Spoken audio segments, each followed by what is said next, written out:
할렐루야. 오늘은 그리스도의 비밀 23번째 말씀입니다. 5월 달은 가정의 달이다라고 이렇게 5월 달을 우리가 에, 말하고 있습니다. 뿐만 아니라 5월 달이 1년 중에 가장 좋은 달이에요. 계절의 여왕이다라고 이렇게도 말을 하고 있습니다. 5월 1일은 근로자의 날이에요. 근로자의 날이기 때문에 그냥 날이 다 해서 정해진 날을 그냥 아무 생각 없이 살지 말고 근로의 그 신성함을 좀 여러분들이 생각하고 근로가 얼마나 좋은 건가, 내가 일할 수 있는 것이 얼마나 축복인가 하는 것도 여러분들이 한 번쯤 생각해야 돼요. 또 5일 날은 어린이날이에요. 어린이날에는 이 어린이들 참 귀하잖아요. 어린이들이 미래를 짊어지고 갈 다음 세대입니다. 그렇기 때문에 어린이는 어느 나라든지 누가 뭐래도 어린이들이 참 귀한, 누구 말할 것 없이 귀한 그 존재들이 어린이들이에요.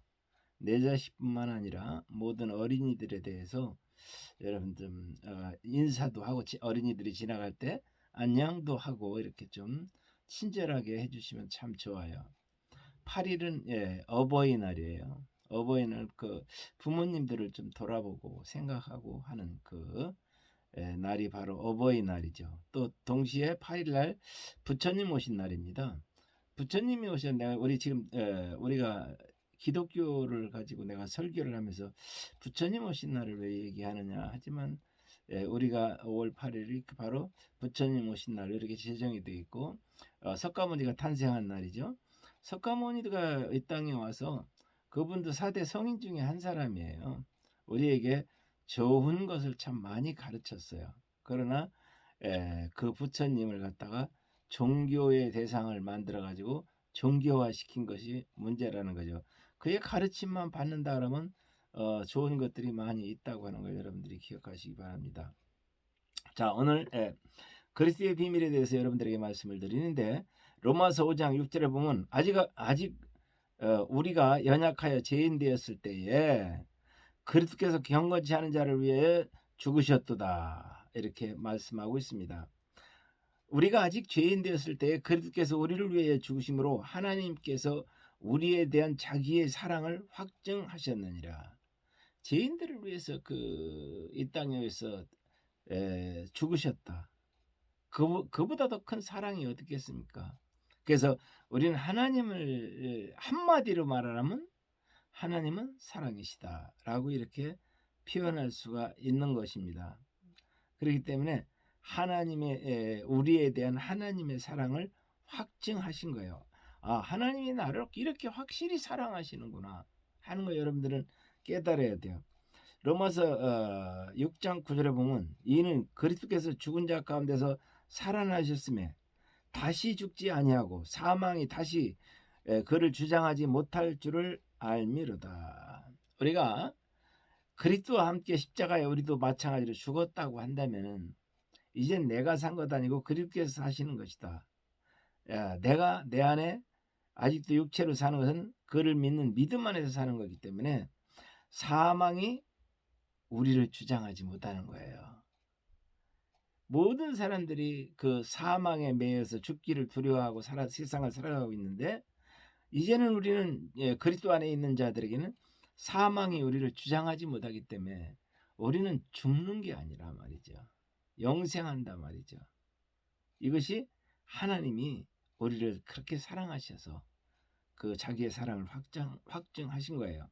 로마서 8장 9절에서 보면 만일 너희 속에 하나님의 영이 거하시면 너희가 육신에 있지 아니하고 영에 있나니 누구든지 그리스도의 영이 없으면 그리스도의 사람이 아니니라. 여기서 너희 속에 하나님이 영이 거하시면 너희가 육신에 있지 아니하다는 거죠. 그 사람은 영적인 사람이에요. 영이에요.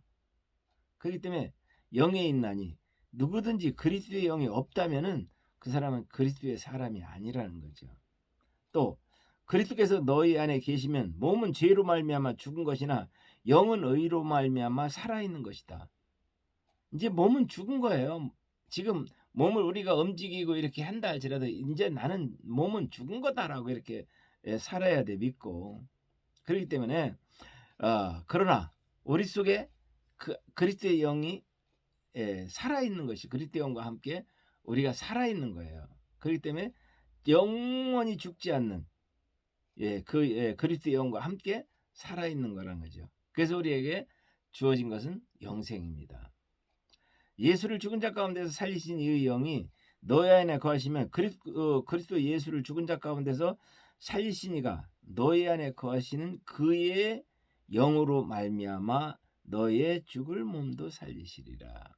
이렇게 우리가 다시 사는 새 생명을 얻는 부활의 삶을 얻는, 그러니까 우리가 우리의 삶이 어떻게 살아야 됩니까 하는 거죠. 그러므로 12절이에요.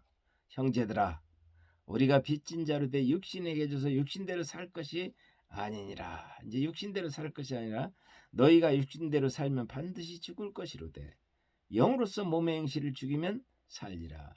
우리가 영이 삶을 주장하도록 해야 돼요. 내 육신이 내 삶을 주장하도록 하면 그 사람은 육신의 소욕만 쫓아가요. 욕심만 쫓아가. 욕심만. 그 육신은 그 육신의 소욕은 욕심이거든요. 그렇기 때문에 삶이 욕심만 쫓아가다 죽는 거예요. 그러나 영으로서 그 육신의 몸의 행실, 육신의 소욕을 죽이면 우리가 반드시 살 것이라는 거죠. 그렇기 때문에 무릇 하나님의 영으로 인도함을 받는 사람은 곧 하나님의 아들이라는 거예요. 자, 하나님의 영으로 인도함을 받는 사람이 하나님의 아들이다. 하나님의 아들이면 후사입니다. 하나님의 아들이면은 전지전능하신 하나님의 아들인 거예요. 그렇기 때문에 다시는 너희가 무서워하는 종의 영을 받지 아니고 양자의 영을 받았으므로 우리가 하나님을 아빠 아버지라고 부르짖느니라. 하나님을 아버지라고 이렇게 부를 수 있는 거예요. 구약에는 하나님을 아버지라고 부르는 것이 단 한 번도 없어요. 그러나 그리스도께서 이 땅에 오셔서 우리를 모든 죄를 대속하시고 양자의 영으로 우리 속에 오셔서 하나님을 아버지라고 부를 수 있도록 우리를 양자 삼으신 거죠. 천이 그 사실들을 성령이 친히 우리의 영과 더불어 우리가 하나님의 자녀인 것을 증언하고 있다는 거죠.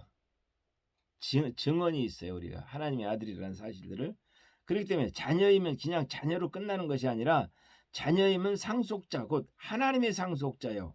그리스도와 함께 한 상속자니 우리가 그와 함께 영광을 받기 위해 고난도 함께 받아야 할 것이니라. 그냥 하나님의 자녀로 끝나는 게 아니라 하나님의 자녀면 곧 하나님의 상속자라는 거예요. 하나님의 상속자이기 때문에 예수 그리스도의 그 이름 앞에 만물을 무릎 꿇게 하셨어요. 우리가 이제 하나님의 자녀가 돼서 만물이 무릎을 꿇고 또 만물이 다 하나님의 아들이 나타나기를 고대하고 있다는 거죠. 왜?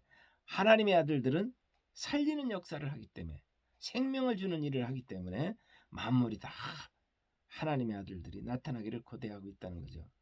하나님의 아들 된 여러분들이 나타나기를 고대하고 있는 거예요. 그렇기 때문에 우리는 자연환경도 중요한 거예요. 로마서 14장 7절 중에 7절에 우리 중에 누구든지 자기를 위해 사는 자도 없고 자기를 위해 죽는 자도 없다. 우리가 사는 거 나를 위해서 내가 사는 것 같지만 나를 위해서 사는 게 아니에요. 따지기 보면. 그 나를 위해서 죽는 것 같지만 나를 위해 죽는 것도 아니에요. 누가 나를 위해서 스스로 죽겠어요? 누가 나를 위해서 스스로 살겠어요? 그렇기 때문에 성경은 우리 중에 누구든지 자기를 위해 사는 자도 없고 자기를 위해 죽는 자도 없다. 살고 죽는 것이 다 자기를 위한 것이 아니란 거죠. 그것은 뭐냐? 8절에 보면 우리가 살아도 주를 위해 살고 죽어도 주를 위해 죽나니 그러므로 사나 죽으나 우리가 다 주의 것이로다. 이렇게 내가 이제 주님의 것이에요. 나를 갖다가 내 것이라고 주장한다면은 그 사람은 아직 믿음의 사람이 아니에요. 이를 위해 그렇게 해서 죽었다가 다시 살아나셨으니 곧 죽은 자와 산 자의 주가 되려 하심이라. 죽어 있는 자나 산 자나 그리스도는 우리들이 주가 되는 거예요. 그렇기 때문에 여러분들은 이제 주인이 있는 삶이죠.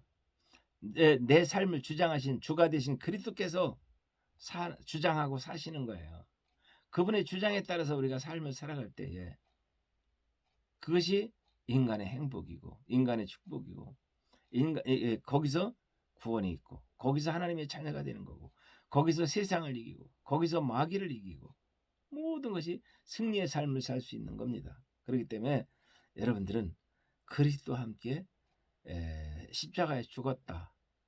그러고서 다시 그리스도와 함께 부활했다. 이런 부활의 신앙을 가져주시기를 주님의 이름으로 축원합니다. 기도하겠습니다.